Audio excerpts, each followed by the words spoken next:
नमस्कार मंडली। इस वीडियो में हम लोग देखने वाले हैं वीएस कोड के कीबोर्ड शॉर्टकट्स। अब ये इतना ज़्यादा इंपॉर्टेंट क्यों है? क्योंकि जब भी आप कोडिंग करते हो या टाइपिंग करते हो उस वक्त अगर आप माउस का बार बार यूज़ करोगे तो आपका जो कोडिंग स्पीड है वो इफेक्ट होता है, आपका कोडिंग स्पीड कम हो जाता है। तो इसलिए जो प्रोफेशनल डेवलपर्स होते हैं ना, वो कीबोर्ड शॉर्टकट्स याद रखते हैं। बहुत सारे जो कोड एडिटर होते हैं ना, उसके अंदर बहुत सारे ऐसे कीबोर्ड शॉर्टकट होते हैं जो काफ़ी ज़्यादा आपका जो कोडिंग स्पीड है वो फास्ट कर देते हैं।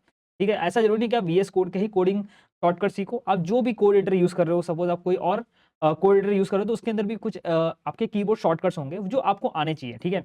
और हम लोग वीएस कोड में जो कीबोर्ड शॉर्टकट देखेंगे ना, वो जो इंपॉर्टेंट बहुत दिखाने वाले हैं। बहुत ज़्यादा शॉर्टकट बता दूँगा तो लोग कुछ नहीं करते। तो इसलिए जो इंपॉर्टेंट वन है, जो आपको आने ही चाहिए, वही इसमें दिखाने वाला हूँ, ठीक है? So without any delay let's get started. Alright guys, so यहाँ पे आप देखोगे तो इसमें ये सारे जितने भी मैं शॉर्टकट बताने वाला हूँ, इसमें लिस्ट डाउन किया हुआ है ना? अब यहाँ पे देखो, विंडोज़ में एक चीज़ अलग होता है, जो है कंट्रोल। तो विंडोज़ में जो कंट्रोल होता है वो मैक ओएस में कमांड होता है, ठीक है? और जो विंडोज़ में अल्ट होता है वो होता है मैक ओएस में ऑप्शन, ठीक है? ये दो अलग-अलग चीज़ें। विंडोज़ में अल्ट होता है, इसमें ऑप्शन होता है, और विंडोज़ में जो कंट्रोल होता है वो कमांड होता है। दैट्स इट, यही डिफरेंस है, ठीक है? अगर मैं कमांड बोल रहा हूँ समझ लो उसका मतलब कंट्रोल होगा, और मैं अगर ऑप्शन बोल रहा हूँ तो उसका मतलब अल्ट होगा। वैसे मैं मेंशन करते जाऊँगा कि मैक ओएस में अगर ये कमांड है तो इसमें अल्ट होगा, सॉरी कंट्रोल होगा। ऑलराइट, तो चलते हैं डायरेक्टली वीएस कोड में। ठीक है, यहाँ पे मैं देखोगे तो जावास्क्रिप्ट का एक कोड है जो आपको समझने की ज़रूरत नहीं है। सिर्फ़ यहाँ पे मैं ये शॉर्टकट्स यूज़ करूँगा ताकि आपको समझ में आए कि कैसे जब आप कोडिंग करोगे तो शॉर्टकट्स कैसे यूज़ किया जाते हैं। ठीक है? तो पहला शॉर्टकट हम लोग देखेंगे, अगर आपको कॉपी करना हो, तो कॉपी करने के लिए जनरली हम लोग क्या करते हैं, ऐसे पूरा सिलेक्ट करते हैं, फिर कॉपी करते हैं, फिर पेस्ट करते हैं। इतना ज़्यादा हमको करना पड़ता है। लेकिन हम यहाँ पे ऑप्शन है वीएस कोड में, आपको सिर्फ़ यहाँ पे कर्सर रखना है, जहाँ पे भी कॉपी करना है वहाँ पे कर्सर रख दिया। उसके बाद कंट्रोल सी दबाना है, कंट्रोल वी, दैट्स इट, ये कॉपी हो गया। ठीक है? एंड उसके बाद इसमें एक और होता है कट, ठीक है? तो कट भी करना है तो इसके लिए सिलेक्ट करने की जरूरत नहीं। पूरी लाइन अगर आपको कट करना है तो सिलेक्ट करने की जरूरत नहीं, कंट्रोल एक्स, ठीक है? विंडोज में कंट्रोल एक्स, और मैक ओएस में कमांड एक्स दबाना है, ठीक है? अब कट हो गया, उसके बाद आपको जहाँ पे पेस्ट करना है पेस्ट कर दो, दैट्स इट। उसके बाद एक और चीज़ होता है यहाँ पे, अगर आपको सपोज़ यहाँ पे आपका कर्सर यहाँ पे, आपको एंड ऑफ द लाइन ले जाना है तो आपको यहाँ पे देखो, आप माउस मूव करके ले जाओगे, यहाँ पे क्लिक करोगे, राइट? अगर ये चीज़ नहीं करना है तो आपको सिंपल शॉर्टकट आता है, आपका जो विंडोज़ है उसमें लगाओगे कंट्रोल, और जो राइट एरो की होता है ना वो दबाओगे, तो देखो एरो अभी एंड में पहुँच गया। और उसके बाद अगर आपको स्टार्ट में जाना है तो वापस से कंट्रोल दबाना है विंडोज़ में, और उसके बाद लेफ्ट एरो की दबाना है, ठीक है? और मैक ओएस में क्या करना है, कमांड लेफ्ट एरो और या राइट एरो, आपको एंड और स्टार्ट में जहाँ पे भी जाना है। ऑलराइट, इसके बाद नेक्स्ट है कि अगर अब यहाँ पे देखो कॉपी वाला हम लोगों ने देख लिया, उसके बाद कॉपी करने का एक और तरीका, उससे बेटर तरीका बताता हूँ। अगर आपको सपोज कॉपी करना है इसको, ठीक है, ये लाइन को कॉपी करना है तो एकदम बेटर तरीका बताता हूँ। आपको दबाना है ऑप्शन, ठीक है? कमांड मैक ओएस में ऑप्शन शिफ्ट और डाउन एरो, ठीक है? यहाँ पे देखो option shift down arrow, that's it. जितना भी लाइन का कॉपी करना है मैं उतना लाइन का कॉपी वहाँ पे बना सकता हूँ।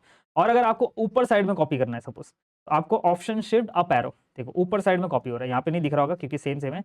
यहाँ पे अगर मैं यहाँ पे देखो इसको करूँ ऑप्शन शिफ्ट अप एरो, तो यहाँ पे ऊपर साइड कॉपी हो रहा है, ठीक है? तो ये चीज़ होता है कॉपी करने का ऑप्शन। अब देखो इसमें एक और चीज़ होता है, अगर आपको सपोज़ करो कि कोई भी जो लाइन है, सपोज़ ये रिटर्न वाला लाइन है, मुझे क्या करना है, इसको उठा के यहाँ पे डालना है, ठीक है? तो आपको सिर्फ़ यहाँ पे ऐसे क्लिक करना है और ऑप्शन दबाना है मैक में, और विंडोज़ यूज़ कर रहे हो तो उसमें दबाना है अल्ट, अल्ट उसके बाद अप एरो, ठीक है? देखो यहाँ पे ऑटोमेटिक ये ऊपर मूव हो रहा है, दिख रहा है ये रिटर्न वाला लाइन। अगर नीचे रहना तो आपको डाउन एरो दबाना है, अल्ट और डाउन एरो। तो ये जो लाइन है ऑटोमेटिक ये नीचे या ऊपर जहाँ पे भी लेके जाना है आप ऐसे इसको लेके जा सकते हो। ऑलराइट, उसके बाद नेक्स्ट है, अगर सपोज करो कि यहाँ पे मेरे पास क्या है, फंक्शन है, यहाँ पे दिख रहा है ये फंक्शन है। ये फंक्शन को मुझे यहाँ पे फंक्शन कितने हैं, देखो एक यहाँ पे भी फंक्शन है, यहाँ पे भी फंक्शन, यहाँ पे भी फंक्शन। अब सपोज ये फंक्शन यहाँ पे नहीं रहना चाहिए, सपोज मान लो कि आपको रिप्लेस करना है फंक्शन को fun सिर्फ फन से रिप्लेस करना है, ठीक है? तो आपको क्या करना पड़ेगा, एक एक सिलेक्ट करना पड़ेगा, फिर मतलब आपको यहाँ पे फाइंड आउट करना पड़ेगा, और इसके बाद यहाँ पे देखो रिप्लेस का ऑप्शन है, फिर यहाँ पे आपको fun लिखना पड़ेगा और एक एक करके ऐसे रिप्लेस करना पड़ेगा, राइट? तो ये ऑप्शन अगर यहाँ पे, ये थोड़ा लेंदी प्रोसेस है, राइट? एक और ऑप्शन होता है, आपको क्या करना है, विंडोज में जो भी आपको लेटर को रिप्लेस करना है उसको सिलेक्ट कर लो, फिर इसका कंट्रोल डी, ठीक है? और मैक में आपको दबाना है कमांड डी। जितने भी देखो यहाँ पे फंक्शन वर्ड है सब कुछ सिलेक्ट हो जाएंगे, जितने भी फंक्शन वर्ड ऑटोमेटिक सिलेक्ट हो जाएंगे। फिर उसके बाद आपको यहाँ पे देखो डिलीट करना है इसको, ठीक है? बैक स्पेस कर डिलीट हो गया। उसके बाद जो भी यहाँ पे लिखना है, मुझे यहाँ पे लिखना है फन, फंक्शन की जगह पे सिर्फ लिखना है फन, यहाँ पे देखो फन लिख दिया। वैसे फन राइट वर्ड नहीं है, बट यहाँ पे मैं सिर्फ आपको बता रहा हूँ, जैसे फन को मुझे रिप्लेस करना है तो देखो हर जगह रिप्लेस हो गया। तो कंट्रोल डी विंडोज में यूज करना है इसके लिए। अब मान लो कि आपको यहाँ पे जितने कैलकुलेशन है ना, जैसे a plus B, a minus B, a into B, ये सारे कैलकुलेशन में सपोज करो आपको क्या करना है, इसमें प्लस सी करना है, राइट। तो आपको हर जगह जाके ऐसे लिखना पड़ेगा, राइट, प्लस सी, यहाँ पे प्लस सी। तो इसका एक शॉर्टकट यूज कर सकते हैं। आपको क्या करना है, सिंपल देखो, आपको दबाना है ऑप्शन, ठीक है, आपको दबाना ऑप्शन मैक में। अगर आप यूज करें विंडोज तो आपको दबाना है अल्ट। उसके बाद यहाँ पे आपका जो कर्सर है ना, उसको लेके जाना है जहाँ जहाँ एडिट करना है। तो यहाँ पे देखो मैंने यहाँ पे क्लिक कर दिया, पहले यहाँ पे सब जगह कर्सर निकाल दो, ठीक है। मुझे क्या करना है, पहले यहाँ पे इनिशियली यहाँ पे कर्सर लेके गया, फिर इसके बाद ऑप्शन या अल्ट दबाना है, ठीक है। उसके बाद यहाँ पे देखो, यहाँ पे मुझे एडिट करना है, यहाँ पे मुझे एडिट करना है, और यहाँ पे मुझे एडिट करना है, ठीक है। जहाँ जहाँ पे मुझे एडिट करना है मैंने अपने देखो कर्सर वहाँ पे लेके गया। अब देखो ब्लिंक कर रहा है, कहाँ कहाँ पे, 1 2 3 4 जगह पे। अब मैं सिर्फ यहाँ पे प्लस लिखूंगा और सी लिख दूंगा, दैट्स इट, ठीक है। तो मैंने तीनों जगह एक साथ, मुझे मतलब बेसिकली हम क्या कर सकते हैं, मल्टीपल कर्सर बना सकते हैं। और मल्टीपल कर्सर आप एक ही साथ ब्लिंक होगा, वहाँ पे आप जो भी टाइप करोगे एक साथ सब जगह वहाँ पे वो लिखेगा, ठीक है। उसके बाद एक और ऑप्शन आता है, जैसे कि फॉर एग्जांपल यहाँ पे लॉग है, ये सब लॉग को मुझे रिप्लेस करना है वार्निंग से। तो मैं यहाँ पे ऐसे कर सकता हूँ, कमांड, ठीक है। मैक में क्या लिखोगे, मैक में क्या क्लिक करोगे, कमांड ऑप्शन, ठीक है, कमांड ऑप्शन और डाउन एरो, ठीक है। और विंडोज में क्या यूज करोगे, कंट्रोल अल्ट और डाउन एरो। दिख रहा है ये जो कर्सर है एक साथ यहाँ पे ऐसे 4 कर्सर बन गए। अब मैं यहाँ पे ऐसे शिफ्ट दबा के इसको ऐसे सिलेक्ट कर लेता हूँ, इसकी जगह पे मैं लिखता हूँ वार्निंग, ठीक है।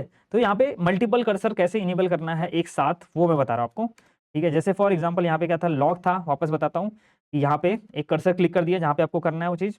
उसके बाद एक साथ सपोज ये पूरी चारों लाइन मुझे रिप्लेस करनी है लॉग को। तो यहाँ पे मैंने दबाया कमांड ऑप्शन और डाउन एरो, और उस विंडोज में कंट्रोल अल्ट डाउन एरो, या ऊपर जाना है तो अप एरो, दैट्स इट। और इसको सिलेक्ट कर लेना है शिफ्ट दबा के, और इसके बाद यहाँ पे आप लिख दो जो भी वार्निंग या फिर जो भी आपको यहाँ पे, या फिर एरर, ठीक है। नाउ नेक्स्ट इज, अगर सपोज आपको देखो यहाँ पे बहुत सारी फाइल्स है, इतनी सारी फाइल्स है, मुझे ओपन करनी है कोई फाइल, तो मुझे क्या करना है, सिर्फ आपको दबाना है विंडोज में कंट्रोल पी, ठीक है। यहाँ पे देखो सारी फाइल की लिस्ट ओपन हो गई। आपको जो भी फाइल यहाँ पे ओपन करना है ऐसे जस्ट सिलेक्ट कर लो और उसको ओपन कर दो, दैट्स इट, ठीक है। अगर आपको यहाँ पे कमांड रन करना है कोई भी, मतलब यहाँ पे सिंबल रन करना होता है, तो यहाँ पे आपको दबाना है मैक में यूज करना है कमांड शिफ्ट पी। तो यहाँ पे आप देखोगे जैसे गिटहब को पायलट का डिसेबल करना है, या फिर ये सारी चीजें आप यहाँ पे दिख रहा है, ये सारे मतलब कीबोर्ड शॉर्टकट आपको मिल जाएंगे, add cursor above, add cursor below, तो ये आप ऐसे कर सकते हो, ऑलराइट। उसके बाद नेक्स्ट जो है, सपोज करो ये जो साइड बार है, अगर आपको बंद करना था आपको यहाँ पे क्लिक करना पड़ता है, राइट। इसका शॉर्टकट क्या है, आपको विंडोज में यूज करना है कंट्रोल बी, बंद हो गया, और ओपन करना है तो कंट्रोल बी वापस दबा दो, ठीक है। और मैक में command B, alright. So that's it guys, I hope आपको समझ में आ गया सारे शॉर्टकट। इतना शॉर्टकट समझ लिया तो काफी है, और ज्यादा शॉर्टकट आप एक्सप्लोर कर सकते हो, ठीक है। तो इस वीडियो के लिए इतना ही। आप बताना मुझे कमेंट सेक्शन में आपका कौन सा फेवरेट शॉर्टकट है इसमें से, ठीक है। तो इस वीडियो के लिए बस इतना ही, मिलते हैं नेक्स्ट वीडियो में, टिल देन बाय बाय।